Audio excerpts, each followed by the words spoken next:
હિંમતનગરમાં હુડાનો વિરોધ કરતા ખેડૂતોના સમર્થનમાં ભાજપના નેતાઓ આવ્યા। ભાજપના નેતાઓએ ખેડૂતોના વિરોધને સમર્થન આપ્યું છે। હિંમતનગર એપીએમસી ચેરમેન જયેશભાઈ પટેલનું ખેડૂતોને સમર્થન। સાબરડેરીના ડાયરેક્ટર સહિત સહકારી આગેવાનોનું ખેડૂતોને ટેકો। સાબરકાંઠા ભાજપ યુવા મોરચાના પ્રમુખનું ખેડૂતોને સમર્થન। નાગરિક બેંકના પૂર્વ ચેરમેન હિરેન ગોરનું પણ ખેડૂતોને સમર્થન છે। જિલ્લા અને તાલુકા પંચાયતના સભ્યોનું પણ ખેડૂતોને સમર્થન। હિંમતનગર સહકારી જીન ખાતેની બેઠકમાં ખેડૂતોને ટેકો તમામ આગેવાનોએ જાહેર કર્યો। ખેડૂતો વતી ધારાસભ્યને રજૂઆત કરશે તેવી પણ વાત તમામ આગેવાનોએ કરી હતી।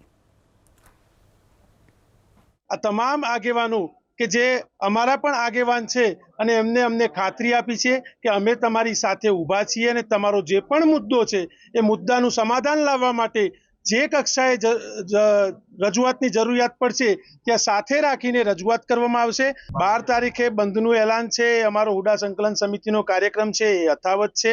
જ્યાં સુધી હુડા રદ ન થાય ત્યાં સુધી અમારા ગાંધી ચિંધ્યા માર્ગે શાંતિપૂર્ણ જે કાર્યક્રમો જાહેર કરેલા છે એ ચાલુ રહેવાના છે। બધા જ આગેવાનોએ એક સૂર રહી કે હુડાનું જે આંદોલન ચાલી રહ્યું છે એના સમર્થનમાં બધાએ સૂર પુરાવ્યો છે અને આગામી સમયમાં માન્ય ધારાસભ્ય શ્રી ઝાલા સાહેબને મુલાકાત કરી આ આંદોલન વિશે સમર્થન માંગવા હુડા આવ્યો છે ઝડપથી રદ થાય તે દિશામાં કાર્યવાહી કરવા અમે મળવાના છીએ।